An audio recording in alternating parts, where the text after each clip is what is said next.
Hello friends, my name is Desai Hettal, Ashramik Vidyalaya કિલ્લા Pardi, standard 9 subject English. તો વિદ્યાર્થી મિત્રો, આપણે લાસ્ટ લેક્ચરમાં ચેન્જ ધ ટેક્સ્ટ વિશે જોયું હતું. આજે આપણે જોઈશું ગ્રામરની અંદર કંજક્શન્સ. કંજક્શન મીન્સ એટલે કે સંયોજક, કે બે વાક્યોને જોડવાનું કામ જે કરે છે તેને શું કહેવાય છે? કંજક્શન્સ. ગુજરાતીમાં પણ એ જ રીતે આવે છે કે બે વાક્યને જોડવા માટે જે સંયોજક વપરાય છે એને ઇંગ્લિશમાં શું કહેવાય છે? સંયોજક. તો આપણે જોઈએ કે બે વાક્યને જોડવા માટે કંજક્શન એટલે કે સંયોજકનો ઉપયોગ થાય છે, જેની અંદર આવે છે and, but, or, so, therefore, either or, neither nor, because, એવા ઘણા બધા સંયોજકો છે. સ્ટીલ, યટ, બટ એમાંથી આપણે કેટલાક સંયોજકો વિશે અત્યારે જોઈશું અને એના પછીના થોડા સંયોજકો આપણે દિવાળી પછીના સેમમાં જોઈશું. તો ફર્સ્ટ ઓફ ઓલ આપણે જોઈશું એન્ડ. એન્ડ એટલે શું? અને, કે બે ક્રિયાઓને જોડવા માટે. શું કીધું છે? કે બે ક્રિયાઓને જોડવા માટે શેનો ઉપયોગ થાય છે? એન્ડનો. હવે જુઓ કે વાક્યની અંદર તમને બે નામ આપ્યા હોય, બે વ્યક્તિ હોય કે બે વસ્તુઓ હોય કે બે ક્રિયાઓને જોડવા માટે એન્ડ સંયોજકનો ઉપયોગ થાય છે. અને એન્ડ ક્યાં આવે છે? કે બે વાક્યની વચ્ચે આવે છે. કેટલું ધ્યાન રાખો કે બે વ્યક્તિ આપી હોય કે કોઈ બે વસ્તુ આપી હોય કે કોઈ બે ક્રિયા આપી હોય તો તેને દર્શાવવા માટે એન્ડ સંયોજકનો ઉપયોગ થાય છે. આપણે ફોર એક્ઝામ્પલ તરીકે એક્ઝામ જોઈશું કે Ram goes to school. Ram ક્યાં જાય છે? સ્કૂલમાં જાય છે. અને શ્યામ પણ સ્કૂલમાં જાય છે. હવે આ શું થઈ કે બંને ક્રિયા થઈ, બંનેની અંદર સબ્જેક્ટ એટલે કે કર્તા શું છે? અલગ અલગ છે, બટ પાછળની જે પણ ક્રિયા છે શું છે? સેમ જ છે. કે રામ પણ સ્કૂલમાં જાય છે અને શ્યામ પણ સ્કૂલમાં જાય છે. તો રામ અને શ્યામ બંને સ્કૂલમાં જાય છે. સમજ્યા? કારણ કે સેન્ટેન્સની અંદર જો બંનેમાં કર્તા અલગ છે, પાછળની ક્રિયા કેવી છે? સેમ છે. અને જો રામની જગ્યાએ અહીં તમને હી આપીએ તે કે રામ ગોઝ ટુ સ્કૂલ અને હી ગોઝ ટુ સ્કૂલ, તો પણ સેન્ટેન્સ શેના વડે બનશે? એન્ડ વડે. કારણ કે રામ માટે જ અહીં હી વપરાયું છે. એટલે સેન્ટેન્સ કેવી રીતે બનશે? કે Ram and Shyam go to school. Okay. અડધા વિદ્યાર્થીઓ શું કરશે? કે Ram goes to school and Shyam goes to school. જો આવી રીતે સેન્ટેન્સ લખાશે તો સેન્ટેન્સ રોંગ થશે. ઓકે. એટલે Ram and Shyam go to school. Second sentence જોઈશું આપણે કે Annie went to school. Annie સ્કૂલમાં ગઈ. She met a teacher. હવે એની સ્કૂલમાં ગઈ, તેણી તેના ટીચરને મળી. હવે એની અને બીજા વાક્યની અંદર શું આપ્યું છે? કે સી. બટ સી કોના માટે વપરાયું છે? એની માટે સી પણ અહીં વપરાયું છે. એટલે વાક્ય શું બનશે? કે Annie went to school and met the teacher. First વાક્યની અંદર બંનેની ક્રિયા સેમ હતી, એટલા માટે એન્ડ વડે વાક્ય જોડીને એક જ ક્રિયા દર્શાવી. જ્યારે બીજા વાક્યમાં શું છે? કે એની સ્કૂલમાં ગઈ અને ટીચરને મળી. તો Annie went to school and met the teacher. Third sentence આપણે જોઈશું કે the boy is a good singer. છોકરો સારો કલાકાર છે, એ છોકરો સારો ડાન્સર પણ છે. તો શું આવશે? કે the boy is a good singer and dancer. કે જે છોકરો છે એ સારો સિંગર પણ છે અને સારો ડાન્સર પણ છે. તો વિદ્યાર્થી મિત્રો, કેટલાક તમને ફોર એક્ઝામ્પલ કે તે તમારે એન્ડના સેન્ટેન્સ જાતે બનાવવાના રહેશે. ઓકે. હવે આપણે આગળ જોઈશું બટ. તો વિદ્યાર્થી મિત્રો, હવે સેકન્ડ કંજક્શન કયું છે? કે બટ. બટ એટલે શું થશે? પણ અથવા તો પરંતુ.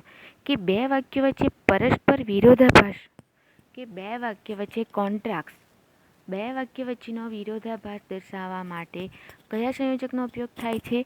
બટ. અને વાક્યની ક્યાં આવે છે? એ વચ્ચે. તો એક્ઝામ્પલ આપણે જોઈએ કે સી વર્ક હાર્ડ. તેણી સખત મહેનત કરે છે. C failed. જો શું કહેવામાં આવે કે જો તમે સખત મહેનત કરશો નહીં, પરંતુ શું થશે? C failed. C work hard. C failed. શું બતાવે છે? કે સી ફેલ્ડ. તેણી ફેલ થઈ. શું આવશે? She work hard but she failed. Number 2, Rahul work hard, he did not succeed. અહીં શું કહેવામાં આવ્યું છે કે રાહુલ સખત મહેનત કરે છે છતાં પણ તે સક્સેસ થયો નહીં. તો Rahul work hard but he did not succeed. બંને સેન્ટેન્સ વચ્ચેનું શું બતાવવામાં આવ્યું છે? વિરોધાભાસ. નંબર 3 કે હી ઇઝ સ્લો, તે ધીમો છે. હી ઇઝ કેરફુલ, શું કહે છે? તે ધીમો છે બટ કેવો છે? કાળજી કરનારો. તો he is slow but careful. આ થયા વિદ્યાર્થી મિત્રો તમારા બટના સેન્ટેન્સ. હવે આપણે જોઈશું ઓર. ઓર એટલે અથવા, કે બે વિકલ્પ આપ્યા હોય તો બે વચ્ચે તમારે શું કરવાનું છે? એકની ચોઈસ કરવી પડે છે. વિકલ્પ અથવા પસંદગી માટે વાક્યની વચ્ચે કે વિકલ્પ અથવા વાક્યની વચ્ચે પસંદગી કરવા માટે કોઈ એકની જ ઓપ્શન આપવામાં આવે છે. કે ફોર એક્ઝામ્પલ, કે જો તમને તમારા પેરેન્ટ્સ કહે કે તમને એક વસ્તુ લઈને આપવાની છે, તો હવે તમારી પાસે ઓપ્શન ઘણા બધા છે કે 2 વ્હીલર લેવી છે, 4 વ્હીલર લેવી છે, કપડાં લેવા છે, કે તમારી પાસે ઓપ્શન ઘણા બધા છે.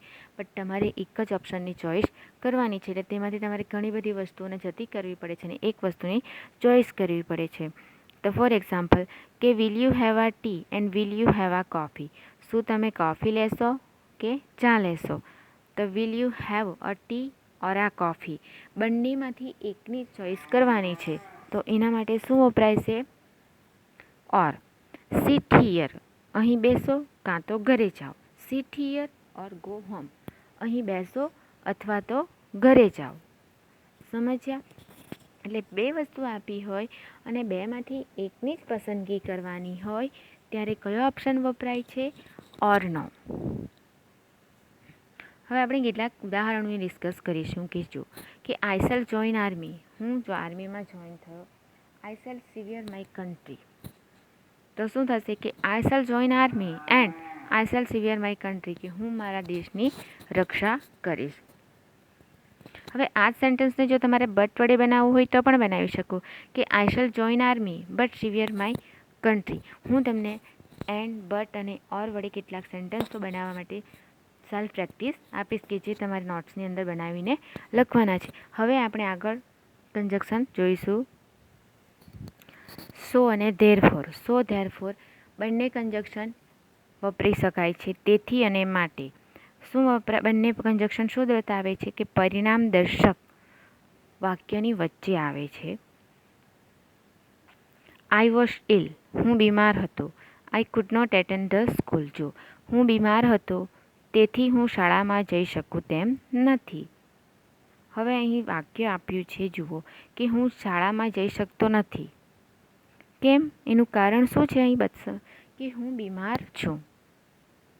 સમજ્યા? તેથી હું શાળામાં જઈ શકતો નથી. તો વિદ્યાર્થી મિત્રો યાદ રાખો કે સો ધેરફોર અને બીકોઝ વડે જ્યારે સેન્ટેન્સ બનાવવાનું આવે છે એટલું ધ્યાનમાં રાખજો કે સો ધેરફોરની અંદર જે પણ રીઝન બતાવવામાં આવ્યું હોય છે એ સેન્ટેન્સના ફર્સ્ટ સેન્ટેન્સમાં જ હોય છે. જ્યારે બીકોઝ વડે સેન્ટેન્સ બનાવવાનું હોય છે ત્યારે સેકન્ડ સેન્ટેન્સની અંદર એનું રીઝન બતાવવામાં આવે છે. જુઓ કે હું શાળામાં જઈ શકતો નથી, એનું કારણ શું છે? કે હું બીમાર છું. તો I was ill, therefore I could not attend the school. Second sentence, Radhika reach late, કે રાધિકા મોડી પહોંચી. She could not get ticket, તેથી તેને ટિકિટ મળી નહીં. હવે ટિકિટ નથી મળવાનું કારણ શું આવ્યું? કે તેણી મોડી પહોંચી. તો Radhika reach late, therefore she could not reach ticket. હવે આ જ સેન્ટેન્સની અંદર બીકોઝવાળા આપણે સેન્ટેન્સ જોઈશું કે કારણ દર્શક વાક્યની વચ્ચે. હવે જુઓ કે I could not attend the school, હું શાળામાં જઈ શકતો નથી. કેમ? કે હું બીમાર છું. તો I could not attend the school because I was ill. ધેરફોરની અંદર શું બતાવવામાં આવે છે? કે પહેલા જ વાક્યની અંદર રીઝન બતાવવામાં આવે છે, જ્યારે બીકોઝની અંદર બીજા સેન્ટેન્સની અંદર રીઝન બતાવવામાં આવે છે. સમજ્યા? હું કેટલાક એના પણ એક્ઝામ્પલ આપીશ કે તે તમારી જાતે બનાવવાના રહેશે. જો તો આપણે વિદ્યાર્થીનો and, but, or, so therefore અને બીકોઝ જોયા. હવે નેક્સ્ટ નાઇધર નોર અને નાઇધર નોર અને જે કેટલાક કન્જક્શન છે જે આપણે હવે પછીના એટલે કે દિવાળી પછીના સેમેસ્ટરમાં જોઈશું. અત્યારે આપણા કન્જક્શન આટલા જ સિલેબસને આધારે આટલા જ હશે અને હજી પણ કોઈને કન્ફ્યુઝન હોય તો મને ફોન કે મેસેજ કરીને પૂછી શકો છો. આની PDF બનાવીને હું તમને સેન્ડ કરી દઈશ અને સેલ્ફ પ્રેક્ટિસ માટે કેટલાક ફોર એક્ઝામ્પલ તરીકે આપીશ. Okay, thank you.